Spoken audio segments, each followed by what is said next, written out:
So the U.S. has been conducting this regime change war slash permanent occupation of Syria since the Obama administration.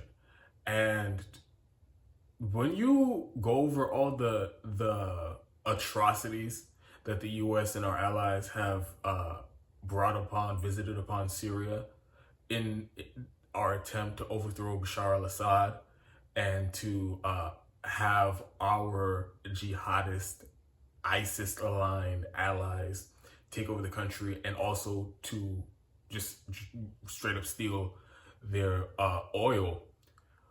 It almost sounds unreal. It sounds like something in the movie because it's just so over the top. It's so outlandish, and there's such a disconnect between the reality and how it's portrayed in the media, how it's discussed in the media, and even really how regular people in the United States view our involvement in Syria. It's because the way the media portrays our involvement there, and of course this is their job, as was described in Manufacturing Consent. They aren't there to report the news. They aren't there to actually do journalism. They're there to manufacture consent among the public for whatever the agenda is of the establishment, the corporate oligarchs in this country. And in regards to Syria, the narrative that they've been pushing is, oh, we're just this benevolent force in Syria, just out there trying to do good, fighting ISIS and whatnot, and to hold Bashar al-Assad accountable for those gas attacks, So that's the way they portray our involvement there. But the reality is completely different. We aren't there as some benevolent force. We aren't there as some peacekeepers. We aren't there looking out for the civilians on the ground. We're there making the situation worse. And it's not like an accident. We're doing it for the most nefarious reasons. Imperialism and stealing natural resources, which are war crimes, by the way. These aren't just disagreements on foreign policy. If you're going to steal another country's resources and conduct this whole military intervention to do that, that is a war crime. And multiple war crimes baked into that. So we've armed the jihadists, we've armed ISIS on the ground in Syria, not to mention that we were responsible for them forming when we invaded Iraq and destabilized the country and let loose a bunch of jihadists in the region. So we funded them and armed them and even helped train some of them in Syria. Then when we were doing our bombing campaigns in Syria to allegedly fight ISIS, doing the massacres of civilians and whatnot, I did a story over a year ago about the destruction in Raqqa, Syria, one of the most historic cities. If you see the before and after pictures, it is unbelievable. They basically flattened the city and lied about the civilian casualties the whole way through. And I don't think it was just the U.S. that was doing bombing in Raqqa. I believe China was also bombing in Raqqa too, maybe even Russia.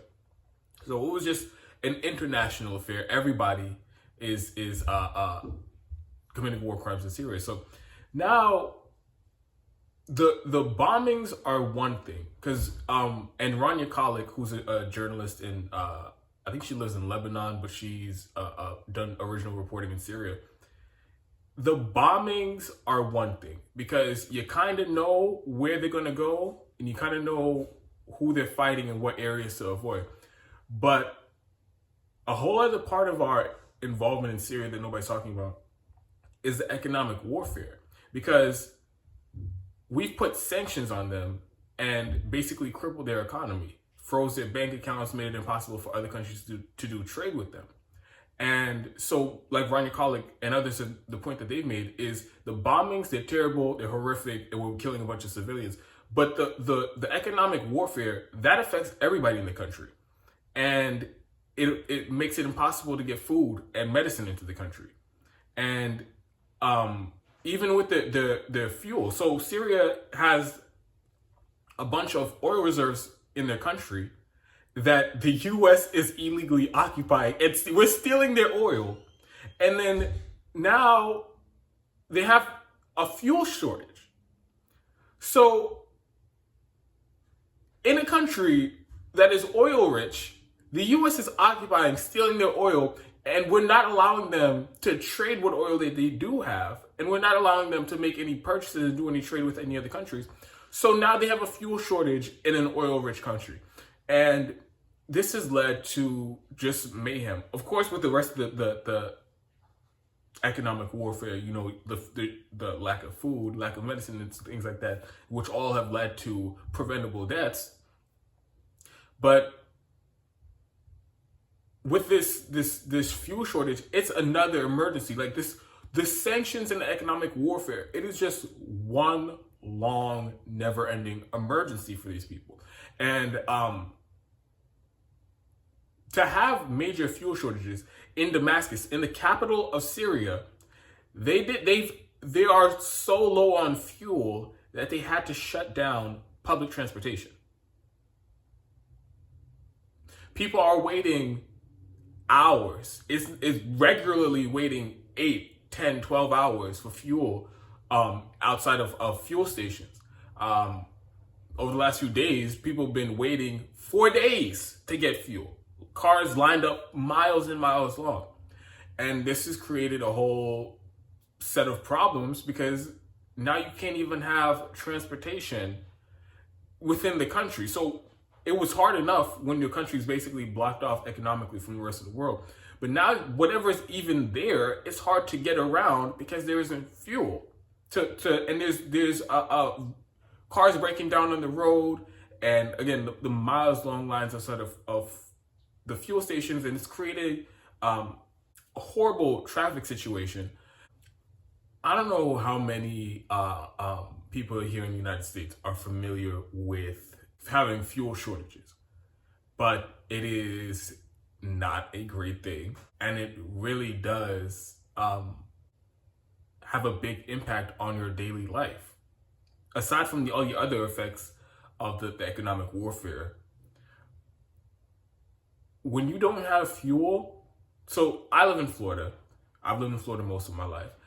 There have been times, almost exclusively, I think it was just exclusively, after like some sort of hurricane, where some of the roads might be blocked, and because the roads are blocked, fuel trucks can't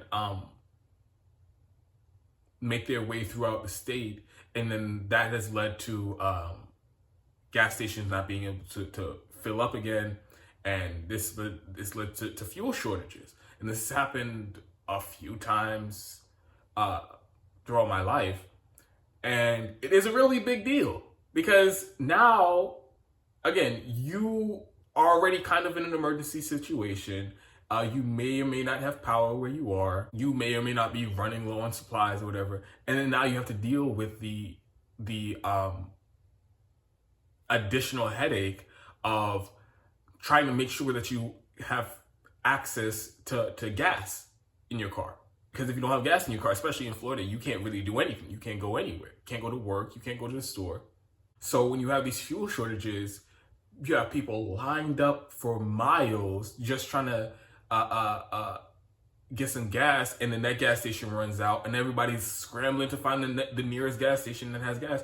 So it is, and it's not me saying, oh, I know exactly what they're going through in Syria. This isn't even close to on the same scale, because with those fuel shortages here in Florida, they're always temporary, and it never lasts more than a couple days, really, more than a week. But this is like a permanent state of affairs in Syria. And this is entirely avoidable. We don't need to be doing this. The only reason, there is no justifiable reason for doing this. Only reason we're doing this is to further cripple the country and to further destabilize it and plunge it into chaos in hopes that the people revolt and try to overthrow the Assad government. But it also this economic warfare, it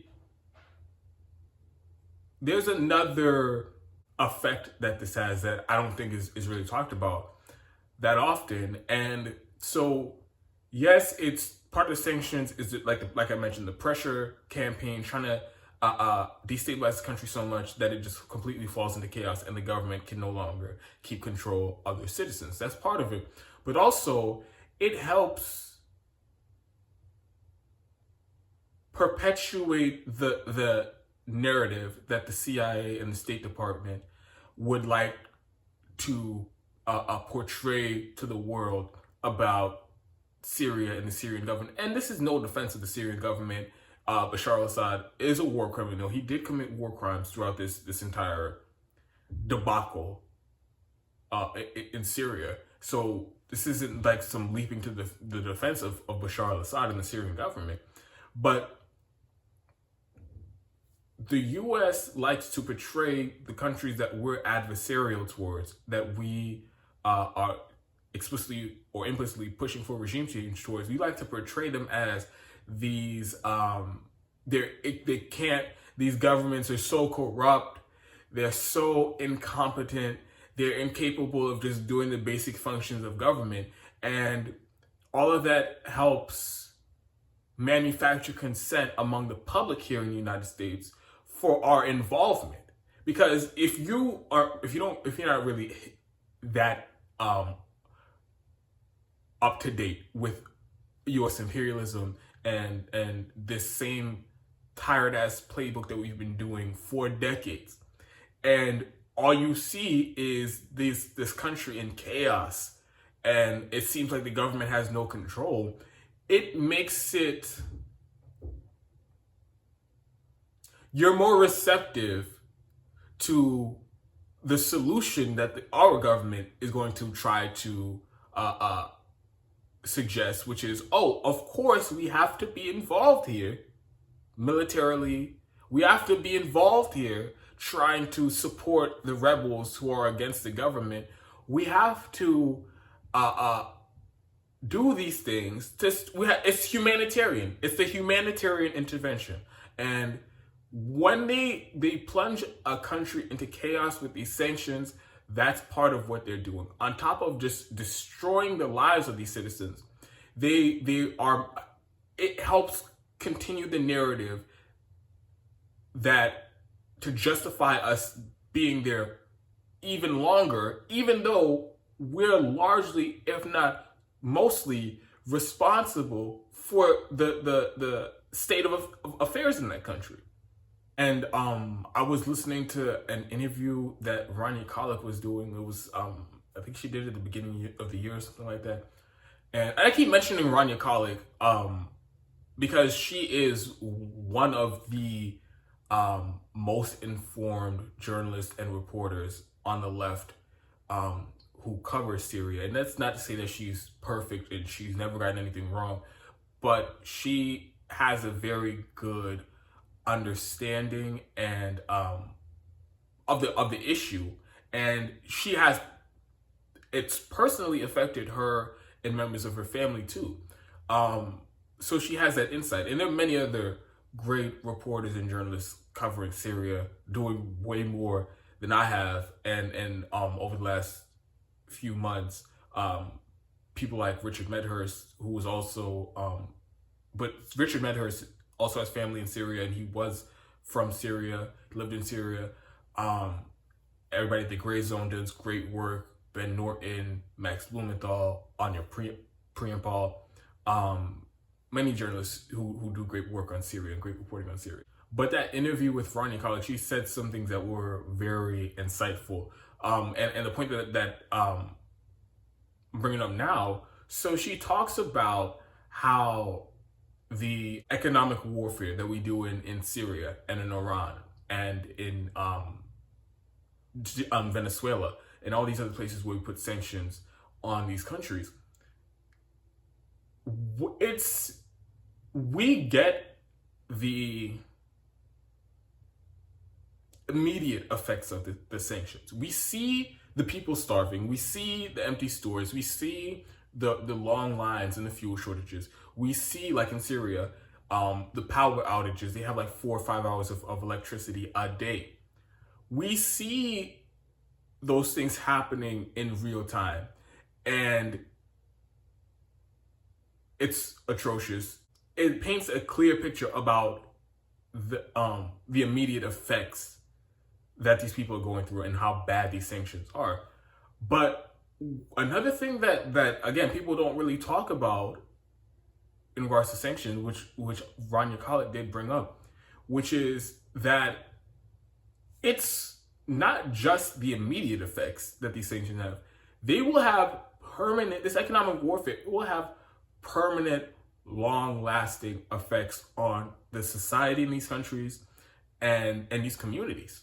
Because when you have the conditions get this bad, make it so that it's untenable for people to live in these countries anymore.